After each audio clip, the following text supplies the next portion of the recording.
Sorry, I'm back now. I'm gonna unpause now. I am sorry. The images were so vivid. I never imagined the experience would be so intense. You are remarkably strong-willed, Commander. What you have been through, what you have seen, would have destroyed a lesser mind. Did you see anything? The beacon on Eden Prime must have been badly damaged. Large parts of the vision are missing.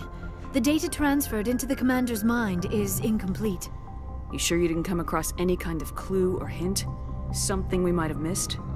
Everything I saw, you already know. You were right about the Reapers. The Protheans were destroyed by a race of sentient machines.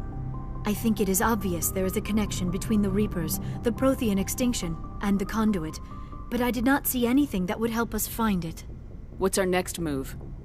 I was able to interpret the data relayed through your vision, what was there at least, but something was missing. Saren must have the missing information. Maybe he found another beacon. If we can find the missing data from your vision, I can... Oh. I am sorry. The joining is exhausting. I should go to the medical bay and lie down for a moment. Dr. Chalkwash should take a look at you.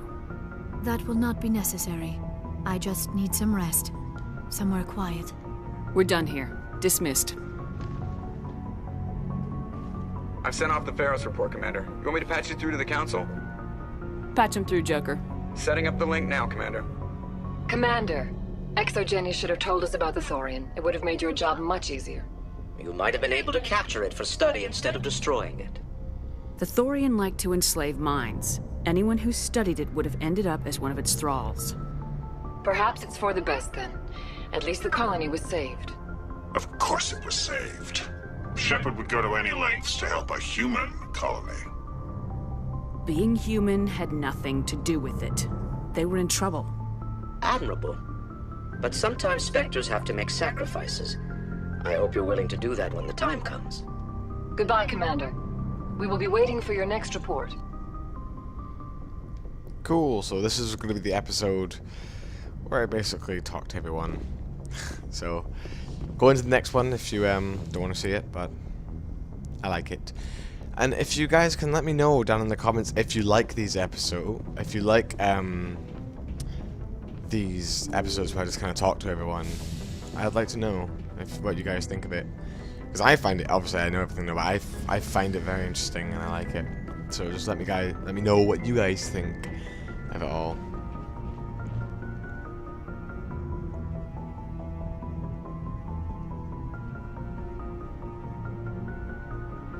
Do you have some time to talk now, Commander? Of course. Have a seat. We've played it pretty close to the book so far, but we're a long way from backup. We've got some tough calls to make. I'm just saying, try to leave yourself a way out. I've seen what cutting corners can do, and I'd hate to have that happen to you, Shepard. Commander. That's not the appropriate way to address your commanding officer, Lieutenant. Sorry, ma'am.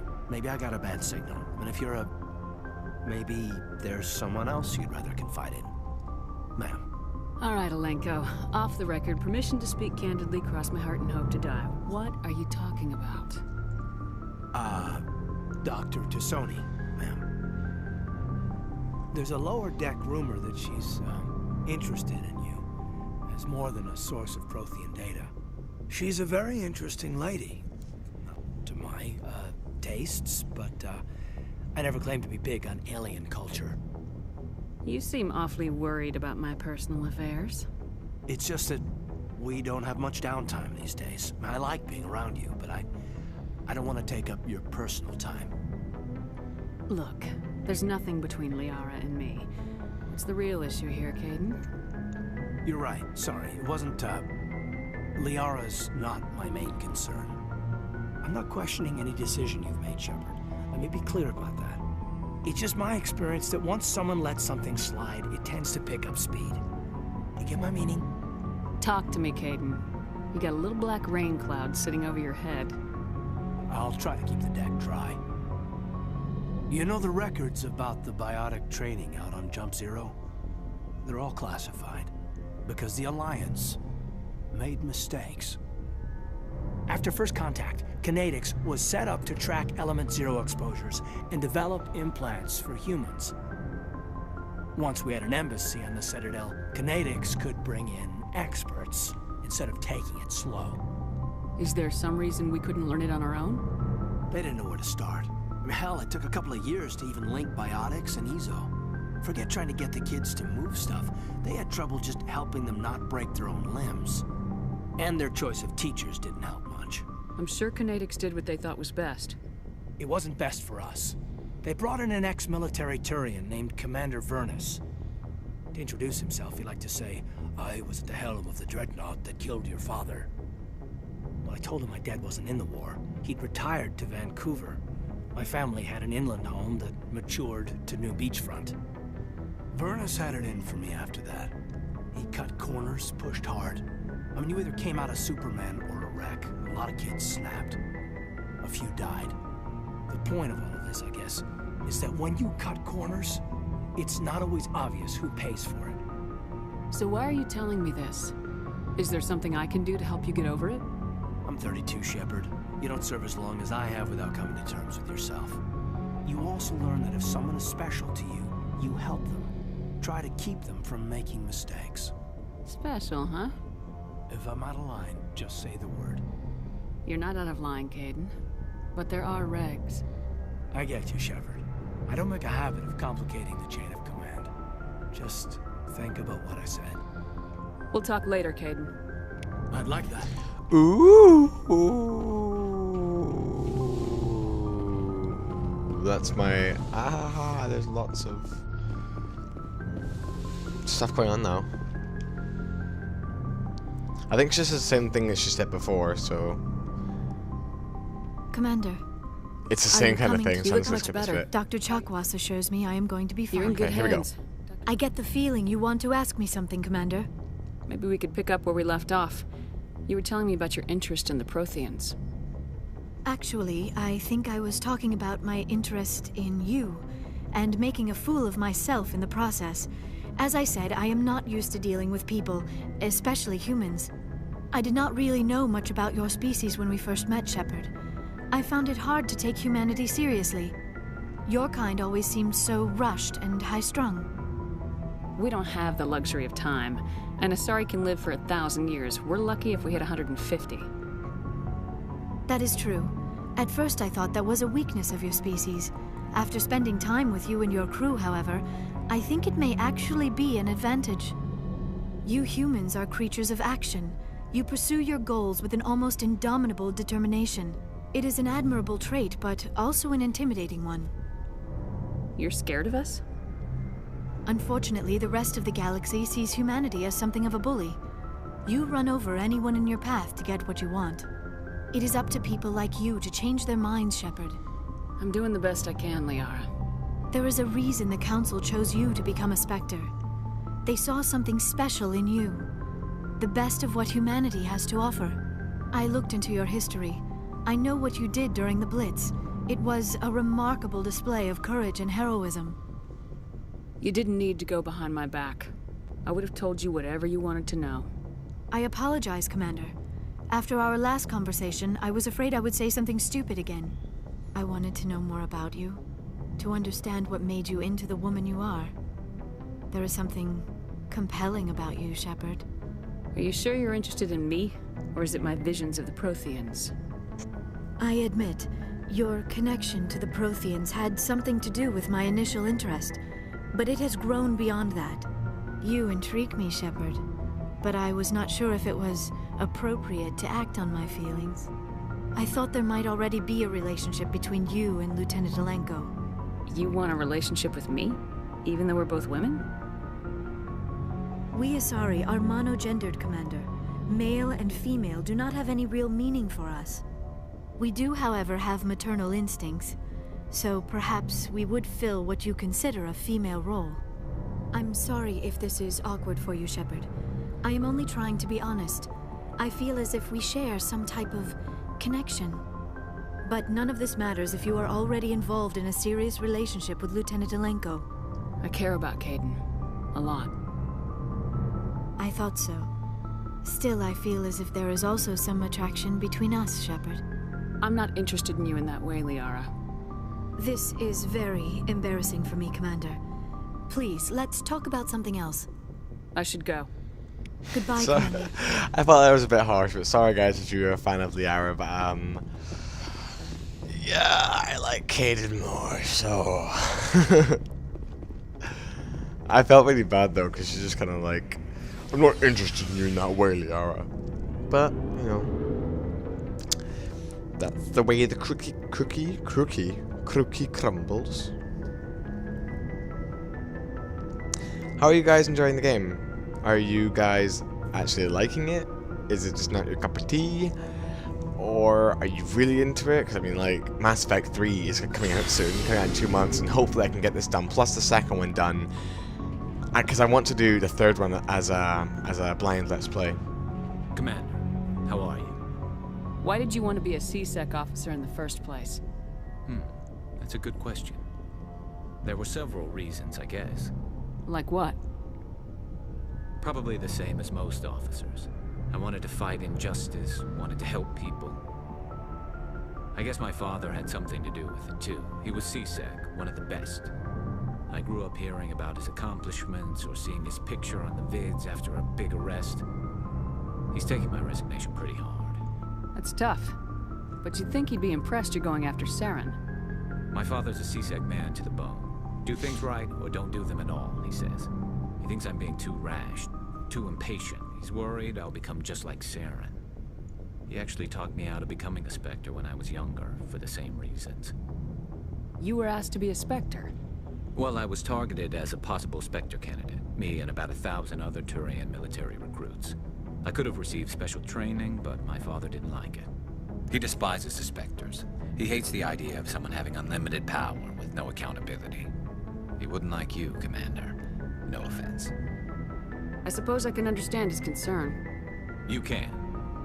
But Saren's not going to play by our rules, C-Sec's rules. If you want to nail Saren, you need to send someone who isn't restricted by policies and procedures. Just because you can break the rules doesn't mean you should. I don't need to stoop to Saren's level to stop him. And neither do you, Garrus. I see what you mean, but I'll think about it. Thanks, Commander. Yeah, you will. Oh. Commander? Do you have a few minutes to talk? One-on-one? Sure. I was just watching some mail from home. Oh, before I go, we saw Kaidan in a news vid about the Normandy. He's cute. Later, sis.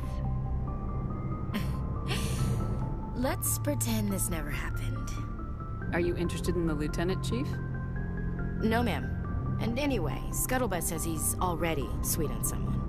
What's up? You didn't come by to eavesdrop on family mail. I wonder who. Your family seems to be important to you.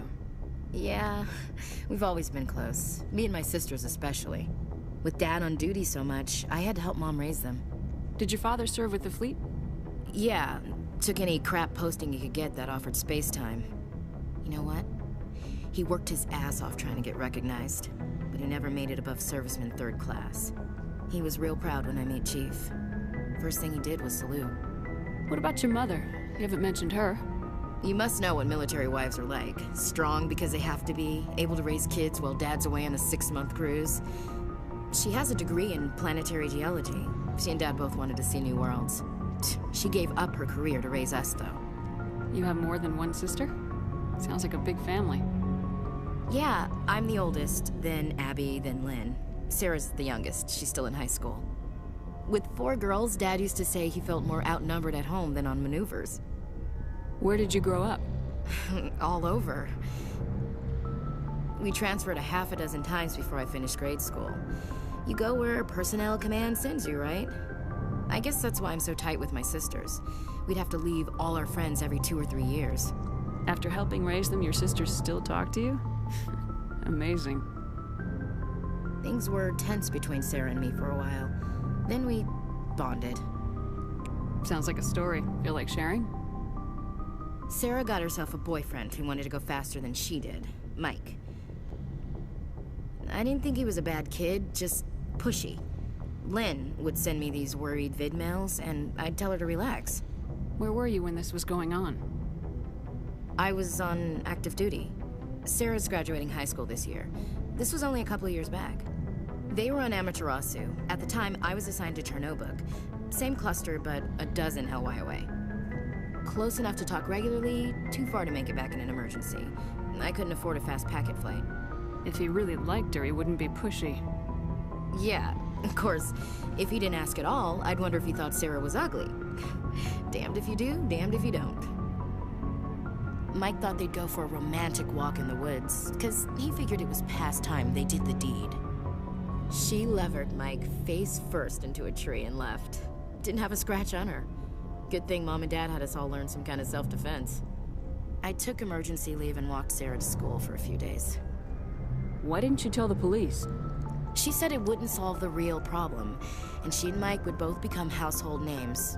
It was a small colony. I said it was her call to make, that we should let her do it her way. Mom was pretty pissed about that. You said all of your sisters learned self-defense? Lynn did pistol practice, but didn't like it. She's kind of nervous. Sarah took Aikido. Abby decided to learn the sword. She always was a little weird. Likes big skirts and tops you have to tie her into. They do great things to her figure, though. So, what did you learn? One of Dad's friends taught me Marine hand to hand. You traveled all the way home to walk your sister to school. It was only a dozen light years, like a day's cruise. It's not like it was going to Earth or something. My last day out, Mike was waiting for us. Sarah had told her friends, so everyone at school knew what he did. He wasn't happy. I wanted to snap him in half, but Sarah gave me this look, this let me handle it, I need to do this alone look. She kept her cool, God bless her, as he screamed in her face. She just let him vent. Then he tried to punch her. I swear, she just flowed around him. Next thing I knew, he's face down on the sidewalk, and there's blood everywhere. That's unbelievable. Sarah must be as good as you. Better. I'm more or less a straight-up puncher. When he swung, she wasn't there anymore, and he fell. She helped him stop the bleeding and had me call an ambulance. She told the paramedics he fell. Before they took him to the hospital, Mike touched Sarah's arm. I thought he was gonna end up on the ground again. But he hung his head, whispered, "I'm sorry," and started crying. And she hugged him. The Williams women are a decisive bunch, Commander. We do things when we're ready. Not before, not after. Your sister's something else. But you didn't mention your father at all. Was he on deployment?